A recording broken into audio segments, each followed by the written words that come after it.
Bhairavi next week எப்படியுமோ Sneha பார்த்தீங்கன்னா நான் ஆதாரத்தை கூட்டிகிட்டு வரேன்னு சொல்லிட்டு சிட்டுவை கூட்டிகிட்டு வராங்க. சிட்டுவும் பார்த்தீங்கன்னா வந்து எல்லா உண்மைகளுமே சொல்லிடுறாங்க. அன்னைக்கு டாக்டரோடைய ஃபோனை எடுத்து மெசேஜ் பண்ணது எல்லாமே சிந்து தான் அப்படின்னு சொல்லிட்டு எல்லா உண்மையுமே சொல்கிறாங்க.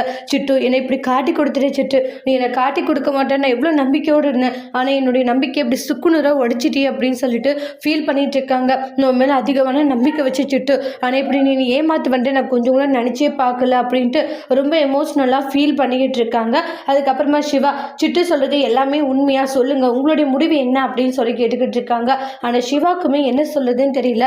சொல்லுங்க சிவா, இப்போ உங்களுடைய திருப்புக்காக தான் காத்திருக்கிறோம் அப்படின்ற மாதிரி சொல்றாங்க. உடனே வந்து இங்க பாரு சிவா, நீ கண்டிப்பா சொல்லுன்னு வச்சுக்கோங்க, அப்புறம் உன்னுடைய வாழ்க்கையுமே வந்து சரியாகிடும்னு சொல்லிட்டு ஸ்னேகா சொல்லிட்டு இருக்காங்க.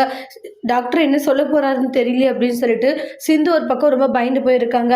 சிவாவுடைய முடிவு என்ன, சிவா என்ன சொல்ல போறாங்க, சிந்து தான் எல்லாம் பண்ணாங்கன்னு காட்டி கொடுக்க போறாங்களா, இல்ல சிந்து அந்த இடத்துல காப்பாற்ற போறாங்களா, அதனால நம்மளோட சிந்து எந்த அளவுக்கு வந்து பாதிக்கப்பட போறாங்க அப்படின்றத அடுத்தடுத்து வரக்கூடிய பிரமோல வெயிட் பண்ணி பார்க்கலாம். இந்த வீடியோ பிடிச்சிருந்தா லைக் பண்ணுங்க, கமெண்ட் பண்ணுங்க, ஷேர் பண்ணுங்க, மறக்காம நம்ம சேனலை சப்ஸ்கிரைபர் பண்ணிக்கோங்க.